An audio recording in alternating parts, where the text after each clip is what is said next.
Bom dia, boa tarde, boa noite, bonjour, bonsoir. Notre sujet d'aujourd'hui, c'est un peu une situation quand on a un client ou un patient, soyez-vous coach sportif, médecin, naturopathe, n'importe, il va venir et il va vous présenter, parce que comme vous allez être fonctionnel, il va venir en vous racontant qu'il a plein de problèmes, de signes et de symptômes. Et je vais vous montrer qu'est-ce qu'on fait avec ça, d'accord? Mais je pars là du présupposé que ce sont des déséquilibres thyroïdiens. Si vous voulez aussi avoir tous les lives en ordre facilement, vous pouvez vous inscrire dans l'Académie Marceau gratuitement pour avoir non seulement le live, mais toutes les formations, les cours qu'on a gratuits. C'est très simple. Vous allez dans académie-marceau.fr, vous vous inscrivez gratuitement en sachant que l'académie, la formation RT2 et d'autres formations qui sont là-dedans, elles sont faites soit pour les étudiants qui sont en train de se former dans le cadre de professionnels de santé ou aux professionnels de santé. Dans aucun cas, on n'a ni dans l'académie, ni dans la RT2, qui fait partie de l'académie, de formation pour la population. Cette formation, ou toutes les formations qu'on a, même cette chaîne, elle est conçue seulement pour les étudiants et professionnels de santé.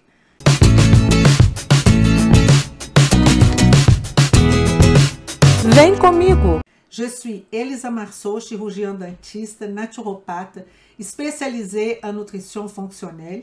Je vous montre de A à Z comment appliquer la nutrition fonctionnelle pour transformer de vie, la vôtre et celle de vos patients. C'est ça notre objectif. Mon patient, il arrive soit avec ce 23 signes et symptômes, soit avec quelques signes et symptômes que j'ai listés là. Pourquoi j'ai listé ça? Parce que ces signes et symptômes, évidemment, font partie d'un cadre de perturbation thyroïdienne. Mais attention, c'est pas parce qu'une personne a constipation, difficulté de concentration et ongles cassants qu'elle va avoir de l'hypothyroïdie, de l'hyperthyroïdie ou n'importe. Ici, c'est un ensemble avec, évidemment, tous les signes, le symptôme. Si vous savez analyser de bilan sanguin, vous allez pas faire le diagnostic, mais la patiente va venir déjà avec la hypothyroïdie franche claire. Elle va vous dire qu'elle a une hypothyroïdie. Ou sinon, vous pouvez détecter une hypothyroïdie frustre. Ça, elle ne va pas vous dire, ni le médecin va vous dire. C'est au travers des signes et symptômes et analyse de bilan sanguin. Il n'y a pas une autre façon. OK? Et à partir de ça, on peut penser à la thyroïde. Mais je voudrais élargir notre champ. Ça veut dire, qu'est-ce qu'on fait avec ongles cassants et tout ça? Qu'est-ce qu'on fait avec de flux intenses de menstruation? On va mettre chaque signe et symptôme où? Qu'est-ce qu'on fait? Et ici, j'ai intervention en nutrition fonctionnelle. J'ai mis Madame N, une dame de 30 ans, comptable, mariée, 2 enfants. Pendant 5 ans, elle cherche une amélioration de son alimentation. Bon, ça, c'est le moindre qu'elle cherche. C'est le problème mineur parce qu'elle a perdu son travail, elle a arrêté l'activité physique, elle a pensé même de divorcer de son mari, elle pleurait tout le temps. C'est une vraie patiente que j'ai, un cas clinique. Mais on va se détacher un peu de cette situation parce que je voudrais quand même, ça sont parmi tous les signes et symptômes que je vous ai montrés, sont les signes et symptômes de cette dame que je vous dis là, maladie cœliaque. Je vais faire un petit commentaire après de chaque chose parce que je vais mettre tout dans la matrice de la nutrition fonctionnelle. Donc, elle a tout ça. Mais qu'est-ce qui normalement arrive? Si vous êtes coach sportif, vous ne pensez même pas à ça, mais vous devriez. Si vous êtes réflexologue plantaire, ça ne vous dit rien du tout, mais vous devriez. La réflexologie plantaire, il y a beaucoup de professionnels qui m'ont contacté parce qu'ils n'ont pas une expérience en biochimie, même pas en biologie. Ils font de la réflexologie plantaire, point. Pour nous, c'est une personne qui utilise une technique, tout simplement, parmi d'autres. Donc, on ne peut pas dire que une personne qui fait que de la réflexologie plantaire et qui n'a jamais étudié quoi que ce soit en termes de biologie peut être considérée un professionnel de santé. Mais elle peut devenir. Ça, c'est une autre chose. OK? Donc, je parle de tout ce qui se passait. On a eu beaucoup de naturopathes, beaucoup. On a eu quelques médecins, mais toujours dans cet esprit que quand vous voyez chez vous, dans votre cabinet, cette situation, vous faites comme ça avec votre tête et vous dites, mais je commence par où là? Il y a beaucoup de signes et de symptômes. Il y a beaucoup de plantes. Donc, la question est quoi faire? La réponse, évidemment, c'est que cette dame et la population de plus en plus qu'il a, c'est écrit Madame N. Mais qu'est-ce qui cherche la population en vrai? La population ou Madame N, elles ont besoin d'un aide professionnel qui traite avec assurance, ok? Et qui a la perception, pas de signes et symptômes. Quelle est l'étiologie? D'où vient tout ça? Comment une personne à 30 ans peut se présenter avec autant de mal-être en sachant qu'elle a passé par plusieurs professionnels de santé, qui a été déclaré qu'elle a une maladie cœliaque? Je ne comprends pas comment on peut arriver là. L'objectif de la RT2, c'est pas du tout de vous former en tant que naturopathe, en tant que médecin. On n'a pas cette prétention. Notre prétention, c'est d'utiliser la nutrition fonctionnelle comme une stratégie pour arriver à proposer une solution à la vie de cette Madame N. Donc, c'est d'avoir de l'assurance, savoir la perception étiologique de problèmes et évaluer les examens complémentaires. Parce qu'il y a parmi vous qui disent « Comment je vais montrer aux médecins que les valeurs des examens ne sont pas selon le laboratoire ?» Mais vous n'avez rien à dire aux médecins. Vous n'avez absolument rien à dire aux médecins à ce niveau-là.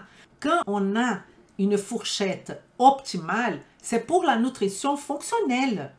C'est pour faire la prévention, pour éviter d'aller dans l'arbre là-haut, pour ceux qui savent de quoi je parle.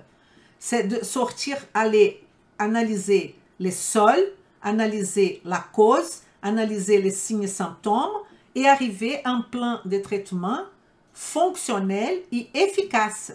Donc, si vous avez les valeurs des thyroïdes là, devant vous, vous n'avez pas demandé, par exemple, le bilan, mais ce bilan-là est venu avec ça.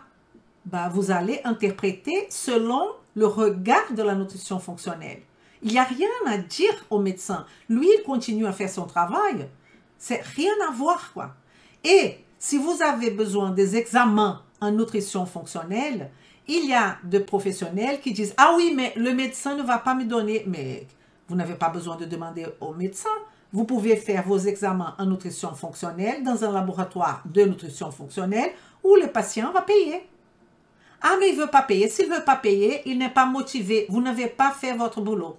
Il n'est pas suffisamment motivé pour arriver à une solution. Et on ne commence pas par le bilan. Vous êtes tous en train de commencer la nutrition fonctionnelle.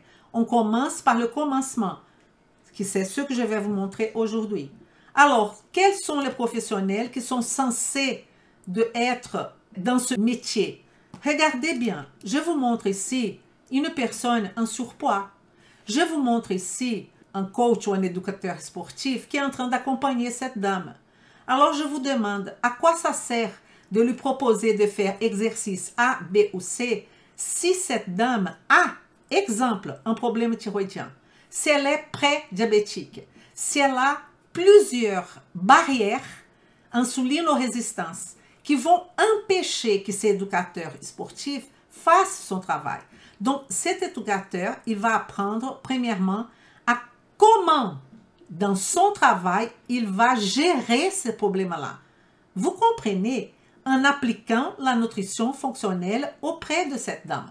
C'est pas tous les jours, tout le temps, toutes les minutes en train de faire des exercices.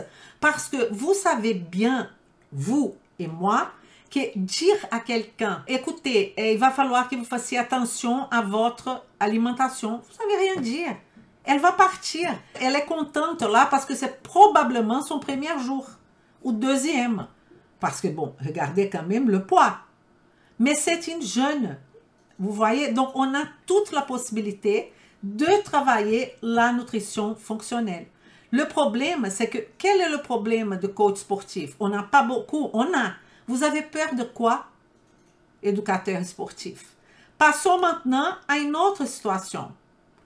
Cette situation ici, c'est soit vous êtes diététicienne ou diététicien, soit vous êtes naturopathe, soit vous êtes bien dans la question alimentaire. Alors, qu'est-ce que ces gens-là font normalement? Normalement, ils vont peser, ils vont mesurer, ils vont donner une diète, ils vont même donner un menu. À quoi sert de donner des menus à une personne qui ne va pas vivre avec vous 24 heures sur 24? Il va falloir qu'elle apprenne. Mais il y a, je ne sais pas combien de plans alimentaires, pas menus, adaptés aux gens. Il y a le FODMAPs pour un temps, il y a le régime d'élimination, on a le régime pour les femmes ménopausées, qui c'est un cycle. On a plusieurs actions à faire. Qui ça, vous allez voir au long de la formation, et spécialement quand on aura fini les nœuds assimilation. Après, il y aura d'autres. Mais le plan alimentaire, c'est un guide pour le patient, mais il va falloir qu'il apprenne à vivre tout seul. C'est pas en train de peser et mesurer des calories qu'on va y arriver. Chaque personne a une individualité biochimique. Donc, le travail du naturopathe est celui-là, est de prendre son parcours qui a beaucoup, je peux vous dire, parce que j'ai fait cette formation. Il y a beaucoup de lacunes, mais vous allez remplir toutes ces lacunes avec la base fondamentale de notre Académie Marceau associée à la RT2 pour devenir quoi? Un professionnel transformeur diamant. Et les médecins fonctionnels, il a sa médecine, ce qu'il est habitué, mais il ne se sent pas confortable en train de prescrire matin, midi et soir. Qu'est-ce qu'il va faire? Il va utiliser la nutrition fonctionnelle adaptée à son contexte.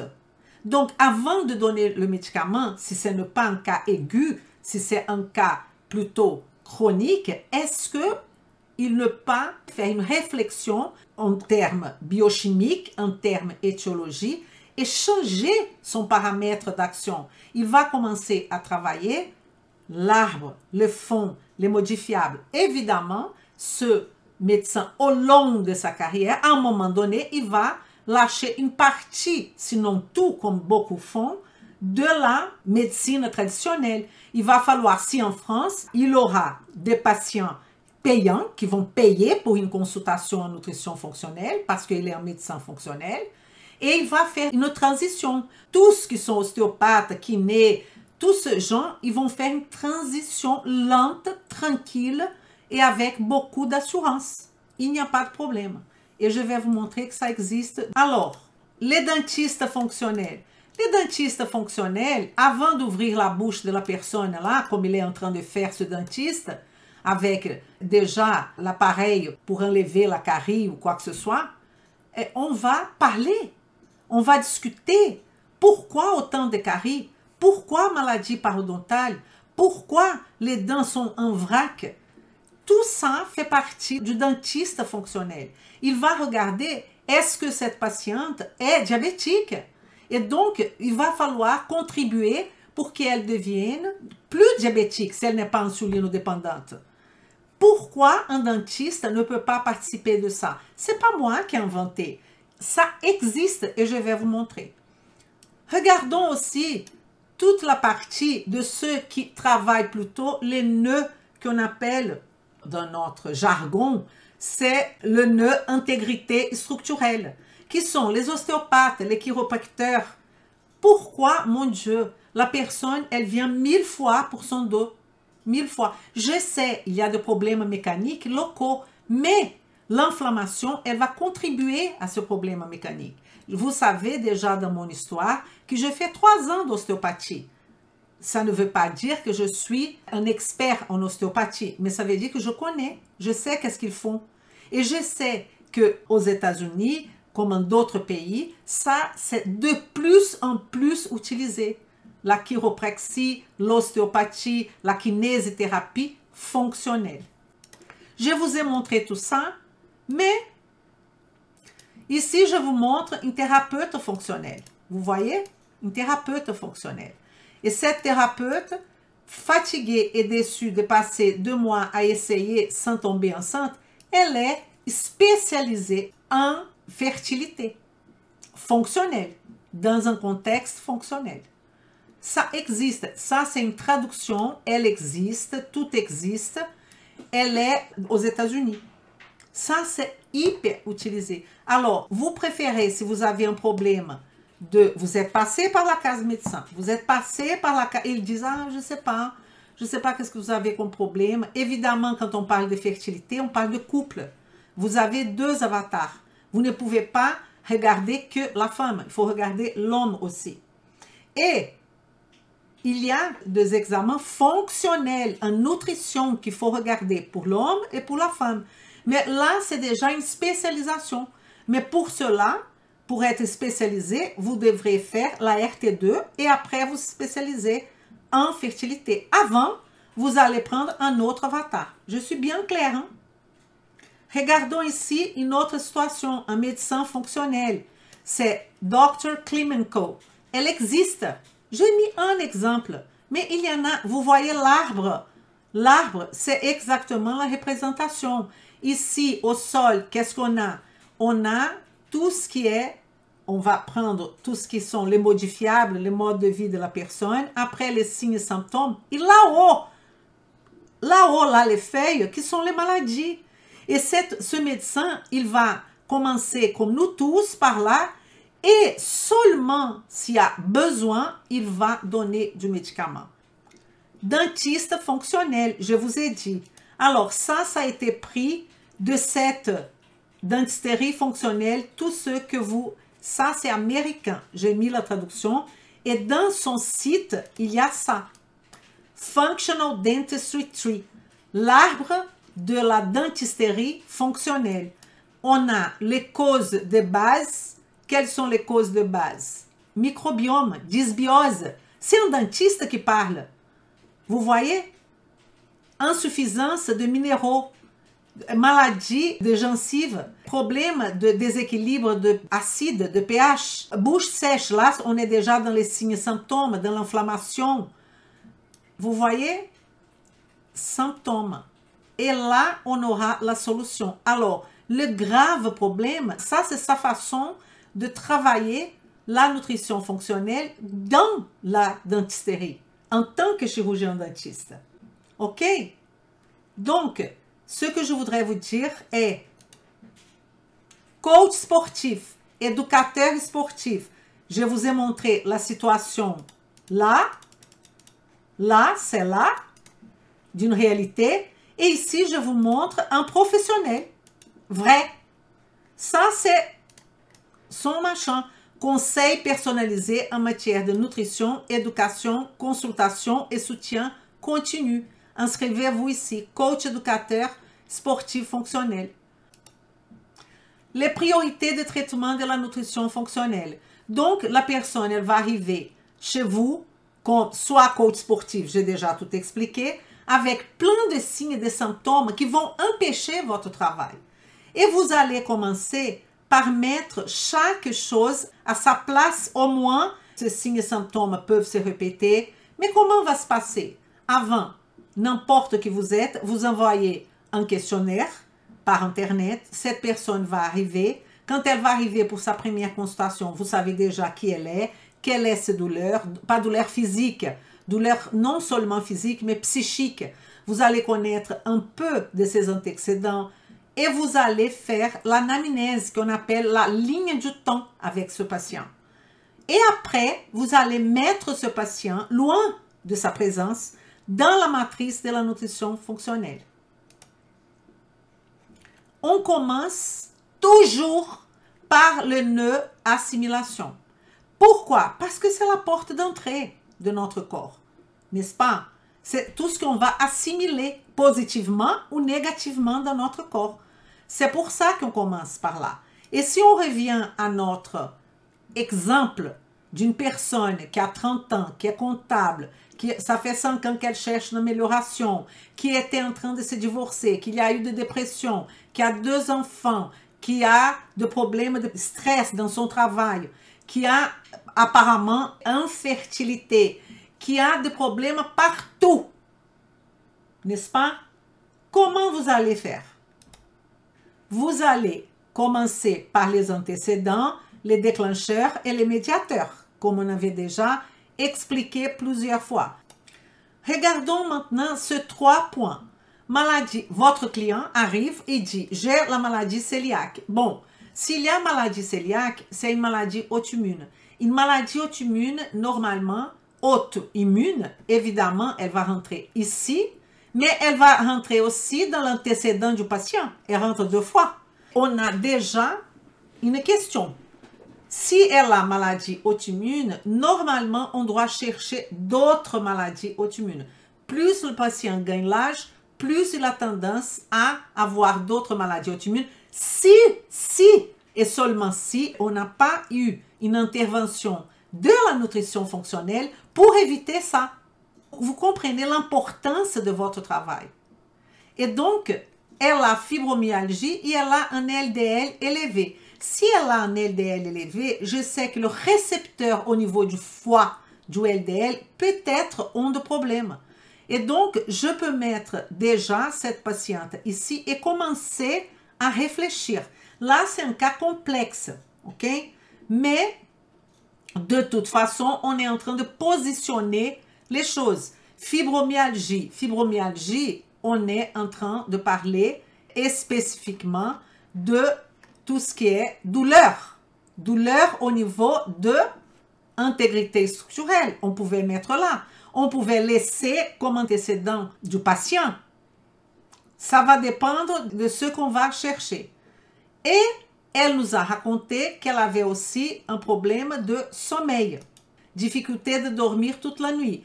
Déjà, quand j'ai dit qu'on va commencer à travailler la base, ah mais elle ne dort pas parce qu'elle a hypothyroïdie. Comment vous le savez? Est-ce que vous connaissez son hygiène du sommeil? Je connais beaucoup de patients qu'ils attribuent leurs problèmes de sommeil à leur maladie. Et en vrai, leur problème de sommeil, c'est parce qu'ils dorment trop tard. Le soir, c'est trop chaud, leur chambre. Ce n'est pas dans le noir. Ils regardent la télé. Ils font tout ce qu'il ne faut pas. Et comme ça, ils ne dorment pas. Il y a ceux, par exemple, qui se réveillent au milieu de la nuit. Ça, c'est le cortisol. Ça, c'est un problème d'adrénal. Peut-être. Tout ce qu'on dit, c'est peut-être. Mais il faut quand même présenter un diagnostic qui fait du sens pour qu'on puisse commencer à travailler. Donc, on va regarder déjà quelle est la capacité d'hygiène de sommeil de cette patiente. Avant, vous commencez tout de suite, vous voulez donner de la mélatonine, vous voulez faire ça. Pourquoi vous faites ça?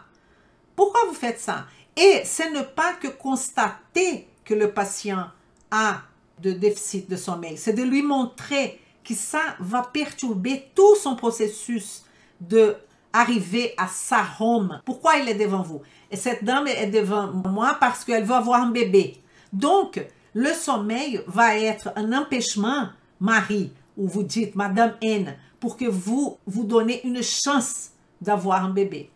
Et là, elle va comprendre. Et pourquoi vous allez donner tout de suite la mélatonine ou je ne sais pas quoi, ou des plantes pour dormir, ou des adaptogènes? Elle n'a pas une bonne hygiène de sommeil. Donc, vous allez commencer par là, mais il va falloir convaincre. Donc, il faut voir dans quel état elle est. Elle est en pré-contemplation par rapport à son sommeil. Ah non, elle pense que ça, c'est pas important. C'est votre travail de changer son avis. Mais, je vous demande, est-ce que vous êtes convaincu personnellement, numéro 1, que votre profession dépend de la nutrition fonctionnelle. Si vous n'êtes pas convaincu, continuez, il n'y a pas de problème. D'accord? Ce n'est pas moi qui va vous imposer ça. Mais si vous n'êtes pas convaincu, il va falloir un peu de maturation vis-à-vis de cette proposition. Point numéro 1. Point numéro 2. Vous, votre sommeil à vous, est-ce que vous avez déjà travaillé votre hygiène du sommeil? Et je demande votre hygiène, votre activité physique, parce que vous allez voir la difficulté de changer les habitudes. Mais si vous donnez que du conseil, combien de naturopathes qui sont en surpoids essayent de donner du conseil à des personnes qui sont aussi en surpoids? Ça ne fait pas de sens. Comment moi, Elisa, je suis ménopausée et je dis, vous voulez vous livrer du ventre que vous avez, venez chez Elisa. Si j'ai du ventre, bah, c'est pas possible. Donc, commencez déjà par vous-même. Activité physique et mouvement déterminant, pas que pour la thyroïde. Le problème, c'est que vous avez un discours figé. Vous dites, l'activité physique, elle est bien parce que ça augmente le métabolisme, ou vous allez donner une explication comme ça. Mais je veux l'explication biochimique. C'est ça que j'ai besoin. Vous allez dire à la personne qu'il y a une voie qui s'appelle AMPK qui va agir. Vous allez faire une carte mentale et vous allez montrer que le GLUT4 va bouger jusqu'à la membrane parce que vous avez fait l'activité physique. Il va agir sur l'insuline, même si la personne est insulino-résistante. C'est ça la beauté de notre travail. Et pas tout simplement, comme je vois, je constate, que les gens disent, faites l'activité physique. Quelle activité physique? Vous n'êtes pas censé d'être un coach sportif. Vous commencez par la base. Mais si vous voyez que c'est condition fondamentale, vous allez envoyer cette personne à un éducateur ou un coach sportif personnalisé, fonctionnel. Et c'est pour ça qu'on a nos transformeurs diamants où on va travailler entre nous. C'est ça le grand objectif. Par exemple, ici je vous dis que je déteste faire la méditation. Vous allez m'obliger? Comment on va faire? Donc il faut avoir, méditation c'est qu'une technique qui parfois ne va pas s'adapter à tout le monde. Et vous ne pouvez pas forcer une personne à faire la méditation. Vous pouvez lui proposer, même lui montrer comment, parce que ce n'est pas faire la méditation, comment, dans ce contexte-là, c'est génial, c'est super, si et seulement si la personne est prête. Parce que je vois ça tout le temps dans mon cabinet. Les gens qui disent, ah, je suis allée à naturopathe, elle m'a dit de faire la méditation, mais j'aime pas. Et là, tu fais quoi? On fait quoi? Arrêt de l'activité physique et du travail. C'est pour ça que j'ai mis activité physique. Et le rapport que la personne est là avec son travail, avec la famille et avec la nature. Chacun de ça, c'est un gros chapitre. Parce que le rapport du travail, il est condition sine qua non pour que cette personne soit bien. On passe plus de temps au travail que chez nous. Moi, je passe presque mes 12 heures que je suis avec mes yeux ouverts au travail. Et ça me fait énormément plaisir. Donc pour moi, ce n'est pas un poids. Et ce que je constate, c'est que la majorité de la population, ils font un calendrier où ils croisent quand je vais pouvoir prendre de vacances. Pourquoi? Ils sont fous de vacances, ils sont fous des jours de repos parce que leur travail, ça ne leur convient pas. C'est d'une évidence complète. Parce que moi, je peux avoir beaucoup d'envie de voyager, mais si je suis dans un processus de choix d'investissement personnel et j'aime ce que je fais, je ne vais pas voyager, tout va bien.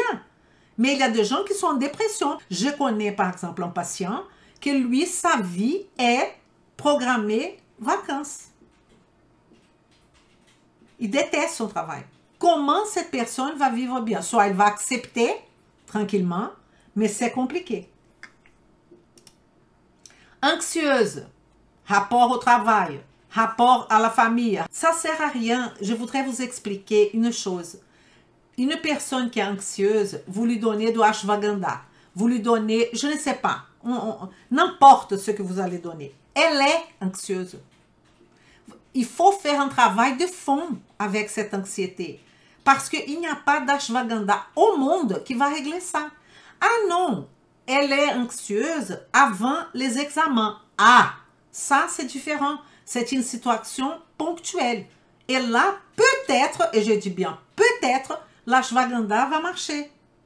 Parce que donner que de l'ashwagandha, vous n'avez pas travaillé le sommeil, la nutrition. C'est pour ça que je critique beaucoup les pharmaciens. Pas les pharmaciens fonctionnels qui, dans leur officine, ils vont avoir leurs clients. Mais la personne arrive, elle dit, je ne dors pas. Il lui montre tout de suite un truc à prendre. Mélatonine ou je ne sais pas quoi. On s'en fout de combien de milligrammes. On s'en fout si la personne produit déjà plus que suffisamment de mélatonine. Son problème est le stress. Ah, c'est le stress, magnésium. Il stresse, magnésium. Est-ce que vous avez déjà compris que ça ne marche pas? Est-ce que vous avez compris ça? Ça ne marche pas comme ça. Et si ça marchait, c'est parce que ce n'était pas ça. Évidemment, les stress, le vrai stress, parce que quand on fait les examens, et c'est difficile de constater les stress, ne pensez pas que c'est facile. On va faire par exemple un bilan urinaire, ok, quotidien, qu'un médecin peut faire, mais nous on peut faire aussi un bilan urinaire pour voir les stress de la personne. On ne va pas lui donner de médicaments, rien du tout. On peut faire ce bilan urinaire. Qu'est-ce qui va se passer? C'est que parfois, il n'y a rien qui montre que la personne est stressée dans le bilan urinaire. Rien. Ni dans le bilan salivaire, ni quoi que ce soit. Donc, il y a d'autres éléments qui sont en train de jouer. Et que donner du magnésium? Et combien de protocoles en naturopathie, en je ne sais pas quoi, magnésium, rhodiola, je ne sais pas. Si ça marchait, on ne serait pas là. On ne serait pas là. Parce que je n'ai pas dit que rhodiola et magnésium ne marchent pas. Hein. Attention, ça va marcher si vous mettez la patiente dans la matrice et vous allez travailler avec votre cerveau. Vous allez donner des priorités aux choses et les choses vont s'arranger au fur et à mesure. La matrice, elle sert à ça. Ça ne sert à rien de donner de nutriments aux gens. Ah, elle a les ongles cassantes. Ah, elle court à la pharmacie et achète du zinc. Vous pensez vraiment que ça marche? Si ça marchait, on ne serait pas là. On ne serait pas là. C'est parce qu'il y a d'autres facteurs. Donc, une personne qui a maladie cœliaque, qui a difficulté de dormir, qui a ballonnement, qui a constipation, elle est stressée, vous donnez du magnésium, il n'y a rien qui va se passer. Vous comprenez, Rabat? C'est ça que je veux dire. OK? Et vous insistez sur cette formule fuite du magnésium. Est-ce que vous pouvez m'expliquer biochimiquement la fuite du magnésium? Déjà, à la base. OK? On va voir ça. Mais ce n'est pas que du magnésium. Les gens sont fixés sur le magnésium. Et en plus, le magnésium, il n'est pas mesurable. Parce que le magnésium, il est intracellulaire. Donc, qu'est-ce que vous dites par rapport à ce que je suis en train de vous dire? Et là, je vais vous montrer problème d'assimilation, mauvaise digestion des graisses, constipation. Écoutez-moi, écoutez-moi. Qu'est-ce que vous faites? Vous commencez à donner des probiotiques, des prébiotiques. Quelle est l'alimentation de cette personne? Et là, vous avez tout un panoplie déjà prêt. Il faut beaucoup de fibres. Faux. Faux. Parce que si elle a un syndrome du côlon irritable, ça ne se passe pas comme ça. Est-ce qu'elle a un problème de biotransformation? Est-ce qu'elle élimine bien? Est-ce qu'elle digère bien? Tout ça fait partie de ce nœud assimilation. Elle est constipée. Pourquoi? Pourquoi elle est constipée? Vous voyez? Mauvaise digestion des graisses. Pour moi, graisse, je parle toujours à la bile. Bile. Et quand je parle de bile, je peux penser là-haut. On commence par le haut. Comment va la production d'acide chlorhydrique de cette personne? Et si on a un problème d'acide chlorhydrique, on peut avoir une mauvaise digestion des graisses. On peut avoir un problème de reflux au niveau du pancréas. Et c'est cette liaison que la nutrition fonctionnelle, la RT2, va vous montrer. Celle que je suis en train de vous expliquer là tout de suite maintenant. Vous allez devenir des experts. Il n'y a pas une autre solution. Je vous promets. Énergie. Quand on parle d'énergie, on parle de... Ça, c'est ma patiente. On parle de fatigue. Mais qu'est-ce que ça veut dire fatigue? Rien. Ça veut dire rien. Fatigue que le matin. Fatigue, parce que les gens disent, je suis fatigué. Ah oui, oui, mais je dors à minuit, je me réveille à 5 heures, je vais au travail, je mange pendant 20 minutes et j'arrive sur... Mais c'est normal que la personne soit fatiguée. Cette fatigue doit être une fatigue pathologique. Que le matin, que l'après-midi. Et cette fatigue, elle est pathologique. La personne, elle dort et le lendemain, après 3 jours qu'elle dort, elle est encore plus fatiguée. Alors là, on a un problème. Mais ça peut être un problème lié mitochondrial, ça peut être un problème lié aux hormones, ça peut être un problème lié à l'assimilation. Elle mange beaucoup. Donc la digestion, elle se fait mal, le patient se fatigue. On peut avoir un problème de communication. Je voudrais utiliser Madame N pour sortir de cette idée de thyroïde, thyroïde, thyroïde. Ok? C'est pas ça. La thyroïde, vous n'allez pas tout de suite. Il y a ça aussi. Le professionnel, il est pressé. Il veut donner une réponse. Calmez-vous. Prenez votre temps. Parfois, manque de... Ben oui, là, nutrition et hydratation. Ok? C'est écrit. Je ne vais pas rentrer dans tous les détails, évidemment, mais je suis en train de vous montrer l'importance de cette formation. Si vous voulez transformer de vie, sinon, je respecte, vous continuez comme vous êtes, il n'y a pas de problème. Difficulté de perte de poids. Combien de personnes ont des difficultés de perte de poids? Et les gens ont comme excuse, elle est stressée. Ah, elle a un problème de thyroïde. Ah, elle est ménopausée. Tout ça sont des excuses, hein? Sont des excuses. Parce que si vous connaissez les raisons pour perte de poids, ça peut être assimilation, pour difficulté de perte de poids, ça peut être assimilation, ça peut être communication, ça peut être sommeil, parce que le métabolisme du corps, la personne ne dort pas, et donc on ne va pas faire un bon catabolisme et anabolisme, la personne ne s'hydrate pas. Il faut faire toutes les variables pour comprendre pourquoi elles ne perdent pas du poids. Et dans mon cabinet, elles arrivent déjà en me disant, je sais, hein, je ne vais pas perdre du poids. J'ai des patientes ménopausées qui ont perdu 18 kilos. Ok? 22 kilos, 23 kilos. Donc tout ça, c'est du pipeau. C'est parce qu'il n'y a pas une connaissance. D'accord? Et on a dans ce cadre de communication, chute de cheveux. Ça, c'est un problème hyper compliqué, chute de cheveux. Chute de cheveux, pélagre, chute de cheveux pendant un moment, chute vraiment de cheveux ou avec des trous déjà partout. Ok? Ne pensez pas que vous allez donner du zinc et que ça va régler le problème. Chute de cheveux est liée à question hormonale, à question déclencheur. La personne a eu un décès dans la famille. La personne a eu quelque chose de très important que son corps, et on ne sait pas par rapport à la pélagre, quand et si ça va revenir. C'est comme ça. Ce qu'on peut faire, c'est de stopper le processus, diminuer le processus, ralentir le processus. On a aussi quelques interventions qui sont très intéressantes, que ma fille a fait d'ailleurs, dans un environnement médical, pour chute de cheveux. Mais c'est quelque chose de compliqué. Compliqué. Intolérance alimentaire, allergie alimentaire. Il y a 1 million de raisons. Donc, la personne, elle arrive, elle dit, Elisa, je suis venue pour la chute de cheveux. Je vais lui demander, est-ce que vous êtes prête qu'on fasse une enquête? Parce que chute de cheveux, ce n'est pas évident. OK? Frileuse, sensibilité au froid. Elle a cette sensibilité au froid depuis qu'elle est née, ou après ménopause, ou après quelque chose. Et c'est quoi sensibilité au froid déjà? Frileuse. Parce qu'il y a frileuse et il y a frileuse qui pendant l'été, elles sont avec des gants. C'est pas normal. C'est pas normal. Et là, je peux lui demander tout de suite de mesurer sa température basale le matin. Ça, c'est obligé.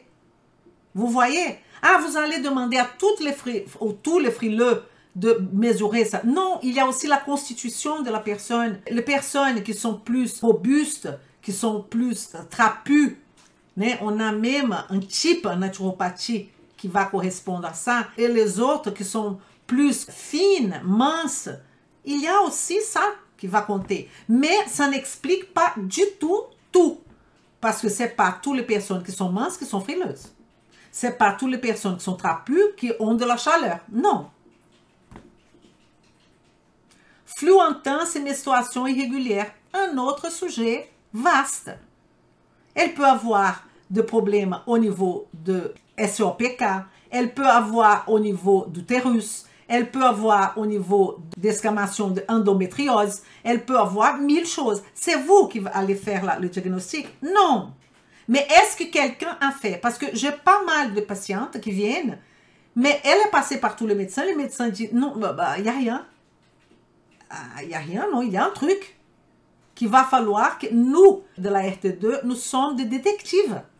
Et il faut dire ça à votre client. Je suis un détective, je vais chercher. Je ne sais pas. Et vous voulez donner une solution à chaque fois immédiate.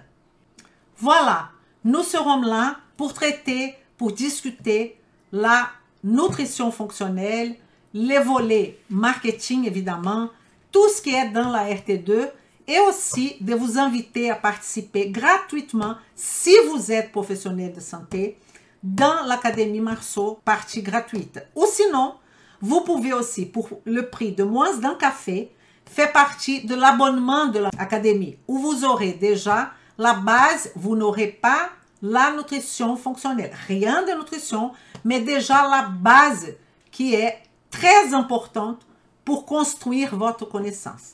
Je vous souhaite une excellente soirée, à bientôt e vem comigo.